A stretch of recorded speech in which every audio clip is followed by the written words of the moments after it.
história de Higienópolis ela está atrelada ao início da mineração, ciclo da mineração no Tocantins. Então, nas primeiras décadas do século XVIII, os bandeirantes descobriram ouro e fundaram os primeiros arraiais tocantinenses, Natividade, Arraias, Monte do Carmo, Conceição, Chapada, que hoje muitos chegaram até cidades. A história da cidade gira em torno do ano de 1750, né? Nessa época, índios, a herança indígena, né? E ouro.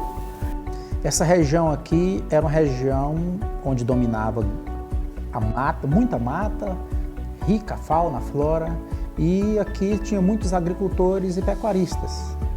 Eram fazendas esparsas, mas aqui eles estavam sendo ameaçados pelos índios Xacriabás, Acroás, Gegês, que eles estavam e xerentes, eles estavam saqueando essas fazendas, queimando plantações, até matando os colonos. E essa atividade agressiva fez com que todos os agricultores dirigissem uma carta a D. Marcos de Noronha, naquela ocasião. Então ele encaminhou, D. Marcos de Noronha, vamos dizer assim, encaminhou padres catequizadores para que se implantasse aqui um aldeamento. E lá então foram aldeados esses índios Acroás e Xacriabá, por volta de 1751. Vieram padres jesuítas para cuidar dos índios, tinham soldados que eram incumbidos de cuidar da segurança, né? E assim, na verdade, oficialmente, os aldeamentos duraram por volta de uns 25 a 30 anos. Foi um povoado chamado Missões. Por que Missões? Porque lá era um aldeamento de índios. E os padres iam da Bahia para catequizá-los. Por isso recebeu o nome de Missões. E com o decorrer do tempo, esses índios tornaram familiar e passaram a gostar daquele convívio com os jesuítas. E os padres, certas vezes, pediu para que eles passassem a fazer caçadas para suprimento do aldeamento. Nessa ocasião que os índios estavam aí, aqui eles chamavam região da mata. Eles vinham caçar aqui, caçar o veado, tatu e tal. E no momento desses, diz que uma índia saiu para fazer as necessidades. E ela, quando estava lá agachada fazendo suas necessidades, ela se deparou com uma pedra muito brilhante. Viu que era ouro, né, onde hoje fica a Rua da Mina. A partir dessa mina de ouro, então, teve início o povoamento de Higienópolis no lugar atual, já no início do século XIX. Pegou aquilo, mostrou para o marido, e o marido ficou esperando os padres chegar para mostrar o que era aquilo, né? O padre olhou e viu que era uma pedra rica, era ouro. Estava flor, né? E aí o padre, conhecedor daquela riqueza, falou para ela onde foi e ensinou eles a explorar o ouro. Quando eles começaram, essa mina passou a ser de monopólio exclusivo das mulheres, tapuias. Elas exploravam, mas como elas não tinham noção do valor aquisitivo, começavam a pegar aquelas pedras de ouro e colocavam os colares grosseiros, colado no pescoço, na perna, e começou a fazer assim. E certa vez, passando por aqui, quando nós estamos na fronteira com a Bahia, passando por aqui, alguns baianos, eles descobriram aquilo ali que chamou a atenção. E aí aproximaram da mina, mas falaram, era de exclusividade das tapuias. Procuraram o jesuíta, o padre, explicou, falou, olha, não pode explorar delas. Falou, não podemos comprar. E aí o jesuíta falou, tudo bem, vamos fazer uma barganha, vocês trazem para nós pás, enxadas, foices, facões, sementes, e nós, em troca, cedemos para você a mina delas, porque já estava paralisada, já tinha muita água, ela não tinha equipamento necessário. E assim foi feito. Foi feito, e assim os jesuítas passaram a ensinar os índios a trabalhar na agricultura. E assim a cidade foi crescendo, as pessoas foram chegando, o arraial foi crescendo, até se tornar Dianópolis, Vila São José do Duro a princípio e depois transformar em Dianópolis. Essa mina da Tapuia está aqui sediada no centro da cidade. Que a origem daqui fala mina das Tapuias, né? E através dessa mina das Tapuias, quer dizer, foram divulgando, né, os padres com todo, e os brancos foram chegando, né? Quando chegou gente de Minas, da Bahia, Pernambuco, do Piauí, do sul de Goiás. Então, várias pessoas de vários lugares começaram a fluir para Dianópolis em função dessa mina de ouro, esse garimpo de ouro que conseguiu garimpar bastante ouro aqui na região. Depois, um pouco depois, passaram a vir também criadores de gado, né? Muitos criadores de gado vindo de Pernambuco, do Piauí, da Bahia, né? E foi formando um povoado, né? E explorando essa mina. Que inclusive um dos primeiros que chegaram aqui foi esse senhor João Nepomuceno, que essa rua, por sinal, tem o nome, que fala que é o fundador de Dianópolis, né? Aí foi o arraial, foi chamado São José do Ouro, depois veio São José do Douro. Então, Dianópolis, ela guarda na sua história muitas riquezas, né? O principal evento que já foi contado aí foi um evento conhecido como o Barulho do Douro, que foi, então, depois culminado num filme chamado, um livro e num filme chamado O Tronco, do Bernardo Ellis, né? Que já foi...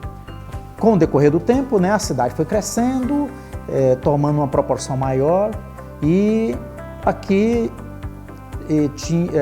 existia Abílio Volney, que é o coronel Abílio Volney. Ele era filho do coronel Joaquim Aires Cavalcante Volney, que era um homem potentado, um poderoso fazendeiro aqui. Era um líder que foi deputado muito jovem. O pai dele era um coronel. Naquela época, você sabe que os coronéis compravam as patentes, né? E eles eram muito trabalhadores, isso é inegável. São até parentes da gente também, né? Aires. E o coronel Abílio foi muito jovenzinho, deputado estadual. Foi para Goiás, com nem 18 anos completo ele tinha. Resultado, foi angariando poder, não é? E a família aqui, e essa história toda. Mas também você sabe que na política adquire-se amigos e inimigos. O principal motivo desse conflito entre a família Volney e a família Caiado é que se tratava já de uma rixa antiga, né? Porque o Abílio Volney já tinha sido deputado lá na época em Goiás, a capital ainda era Goiás Velho, não era Goiânia. E desde essa época a família Caiado já tinha tido problemas com o Abílio, porque o Abílio era uma pessoa assim, bastante inteligente e lutava pelos seus direitos, pelos seus ideais. Então, assim, nem sempre aquilo que é dito é bem aceito por quem está no poder, né? E a família Caiado, ela comandou Goiás por mais de 200 anos. Até hoje ela ainda tem uma certa influência em Goiás. Então, na verdade, esse conflito aí foi uma forma que a família Caiado, através dos seus coronéis políticos, acharam de exterminar assim, as principais famílias dessa região aqui do norte de Goiás. Aqui ocorreu um pequeno entreveiro aqui entre Abílio Volney, que era advogado, provisionado, e o juiz municipal, que eram adversários políticos. E aí teve um inventário aqui na região, ele foi fazer o inventário, o juiz, por Abílio ser adversário político, começou a emperrar o andamento do inventário. E Abílio foi questionar para o juiz por que tanta dificuldade, tanta demora. E aquilo foi prolongando ao ponto que Abílio, com os familiares, resolveram ir no cartório onde estava o juiz e, com arma em punho, obrigaram o juiz a assinar, a deferir o inventário. E o juiz municipal e um ajudante dele, que era até parente do coronel, denunciaram essa invasão ao cartório por causa desse inventário. E dessa história aí veio um tal juiz mandado pela Força de Goiás com muitos soldados e promotor, e aquela confusão danada, que foi uns 3 meses de viagem naquela época de Goiânia para aqui. Goiás, né, que nem Goiânia tinha. E vieram para cá. E aí que o negócio não ficou bonito, não. E ficaram aqui na cidade uns 2 meses, onde nessa ocasião atacaram a Fazenda Buracão, que é de propriedade do pai de Abílio Volney, Coronel Volney. Atacaram, mataram o velho, sacrificaram num canavial, aprisionaram a sua família, trouxeram para a cidade a pé, e Abílio conseguiu fugir, ele estava no Buracão, conseguiu fugir para o estado da Bahia. Chegando lá, ele arrebanhou um grande número de jagunços. Por quê? Porque quando eles cercaram os soldados, cercaram a Fazenda Buracão, Abílio ouviu o pai gritando e gemendo, pedindo socorro, e eles matando, e ele não podia fazer nada, porque se Abílio se manifestasse ali, ele morreria também.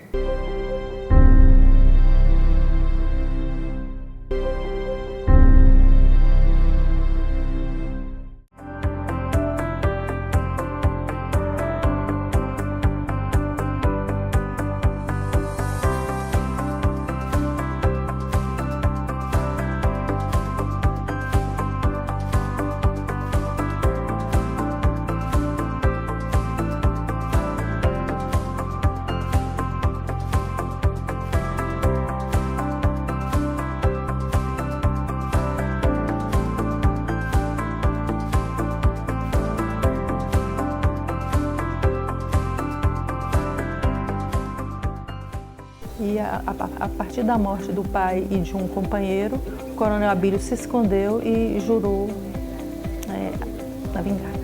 Dia 16 de janeiro, isso foi dia 23 de dezembro, você imagina. E no dia 16 de janeiro, o coronel Abílio atacou aqui. E se organizou com jagunços, com muita gente, foi para a Bahia, buscou e veio para ir para o sítio, ficou aí. E no dia 16 houve não houve muito bem um trato na hora do ataque. Houve uma divergência e o juiz que estava sobre a aviso com a turma dele entendeu um sinal e pegou como refém um monte de gente das famílias, que é por isso que falaram os noves. Botaram um tronco que já tinha aí no prédio aqui de frente, um prédio antigo que era a cadeia na época, um tronco. E aí, resultado, o juiz não contou nem meia palavra e mandou matar todo mundo, porque ele viu que o coronel vinha de lá com a turma dele. Então ficou conhecido como a chacina dos 9. E não morreram, não foi só os 9, morreram jagunços, morreram pessoas civis, morreram jagunços, né? Então, assim, dezenas de pessoas podem ter morrido nesse evento. Mas os 9 ficaram marcados porque seus corpos foram encontrados já em estado de putrefação, né? As famílias encontraram os corpos já se deteriorando e os levaram ali para onde se encontra a Praça dos 9, fizeram uma vala comum e ali sepultaram esses 9 corpos já depois de 2 dias de mortos, né? E assim ficou conhecido como Tronco porque foi a peça de madeira onde eles foram presos, né? Mas as pessoas aqui em Indianópolis também conhecem muito essa chacina como a chacina dos 9 e também o barulho do Douro, devido ao grande número de tiroteio, de tiros que ecoavam aqui 3 dias e 3 noites de janeiro de 1919. Foi uma verdadeira assim, guerra aqui no sertão do Tocantins. Então, a partir dessa época aí, que morreram esses 9 no Tronco, morreram jagunços, morreram soldados, e depois dessa época, Indianópolis começou a se tornar assim uma terra, passou algum tempo ainda uma terra sem lei. Para aqui vieram depois jagunços, cangaceiros. A coluna Prestes, que percorreu o Brasil, passou aqui em Indianópolis em 1925, né, do Luiz Carlos Prestes, que é um fato da história do Brasil. E a partir de 1930, Indianópolis começa a ter uma tranquilidade social, política, assim, uma cidade marcada por muita serenidade, hospitalidade, né? E tudo começou com essa Diana Costa Aires e o marido dela, Coquelin. Então eles aqui foram assim os pioneiros mesmo, sabe? Porque, olha, por exemplo, essa Diana Costa, que ela falou, ela foi, como diz, a pedra fundamental do Colégio João de Abreu. O Colégio de Abreu aqui é um oásis para a região. A outra, Diana Leal Rodrigues, que era a mãe do Dr. João Leal, ela era, quer dizer, ela tinha princípios, assim, como diz assim, de político, mas uns políticos, como é que se diz hoje? Não é essa politicagem, não, eram politizadas, elas eram politizadas. Então ela tinha essa liderança, como eu te falei. E ela morava na fazenda. A outra, que é a Diana Pova, foi uma que primeiro deu catequese, dava religião para o pessoal, os que trabalhavam na lavoura com ela. Elas eram todas esposa de pessoas assim, sabe, de altos poderes aquisitivos. A Diana Volner Araújo, ela doou toda aquela área. Quando o doutor Leal estava procurando uma área para construir o Colégio João de Abreu, estava procurando a área, né? Aí olharam lá, olha, a área que serve é aquela ali, porque tem uma área grande, as irmãs exigem a área grande. Ela doou, então aquilo, hoje não se doa nem 1 metro de terra, ela doou, acho que ela dava uns 2 quilômetros. Porque elas eram muito dinâmicas, assim, ou era na área da religiosidade, era tomar a frente das coisas da igreja, aquela história de cidade pequenininha.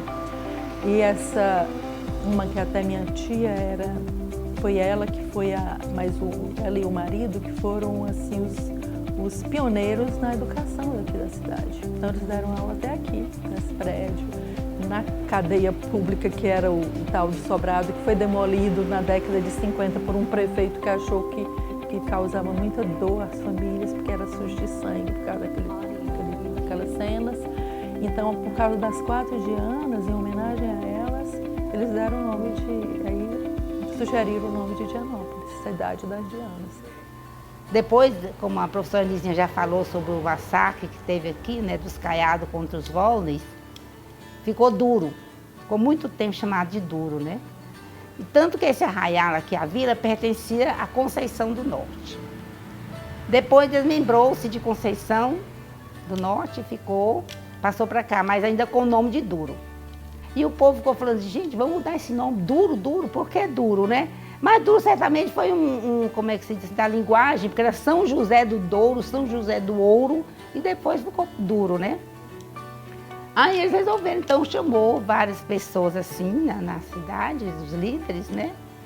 Como ela falou, esse casal que já morava aqui, que é o Coquel Linhares e a Diana Costa. E falou, vamos mudar esse nome, né? E reuniram então as lideranças e falou assim, vamos pensar o nome. Aí falou assim, olha, por que não Dianópolis, em homenagem às Dianas?